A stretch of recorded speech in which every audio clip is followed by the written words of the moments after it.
যিহে বিলৈ হৰি হৰি নেপায় নেপায় ৰাজকালত ভকত গাভৰু মানুহজনী কৃষ্ণ কৃষ্ণ কৃষ্ণ বুলি কোৱা শুনিছো। গৰম পানী ঢালি বখলিয়াই পেলাইছে। এই চাই আগচোন যা, এই কেনেকৈ কলধূপ কৰি আছে মানুহজনীয়ে। মই তাৰ পৰাই হ'ব কেনেলা তাই। তই তালৈ এই অকলে হ'ব ময়ে তোৰ লগত গৈ দিওঁ। নালাগে দে কেনেলা তাই, মই পাৰিম। কষ্ট হ'ব। কষ্ট তই থাকিলে মোৰ কষ্ট কেতিয়াও নহয় অ কাঞ্চনমতী। গেন্ধেলা তাই এই বয়সতো তোৰ বৰকীতি সলনি নহয়। তেনেকৈ কিয় কলি অ কাঞ্চনমতী?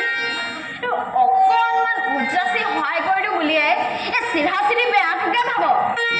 বৰকীতিৰ কথা ক তহঁতক চালা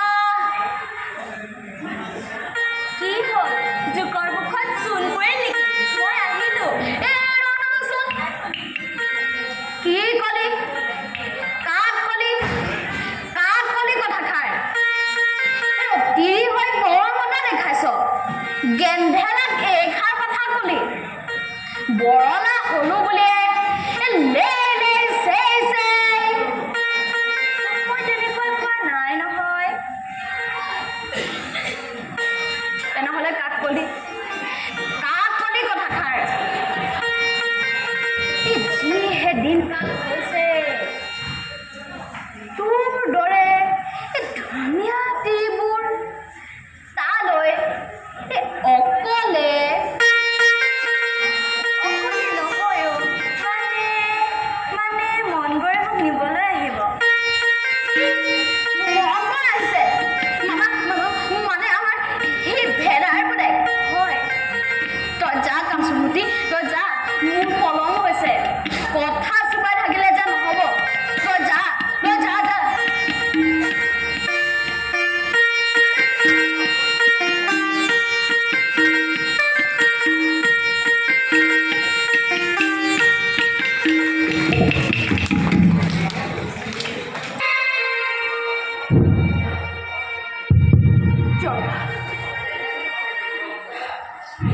জয়া নাই মই আৰু চাব নোৱাৰো। মোৰ বাবেই আজি জয়াৰ এনে অৱস্থা। কাপুৰুষৰ দৰে পলাই গৈ জয়াক ঘাতকৰ হাতত মৰিবলৈ এৰি দিলো। নাই মই আৰু সহ্য কৰিব পৰা নাই। শুনা জয়া, তোমাৰ এই আত্মবলিদান অফলে নাযায়। দুমখুঙীয়া ফাইদৰ গোৱাৰ ৰজাপুত্ৰ গদাপাণি আজি কথা দিছো জয়া, তোমাৰ ওপৰত কৰা এনে পাশবিক অত্যাচাৰৰ প্ৰতিশোধ মই মন্ত্ৰীবৰ ফুকন আৰু চুলিকফাৰ ওপৰত লমেই লম। সিহঁতক হত্যা কৰিব নোৱাৰালৈকে মই ক্ষান্ত হৈ বহি নাথাকিম।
মুক্তিধামলৈ গুচি যোৱা।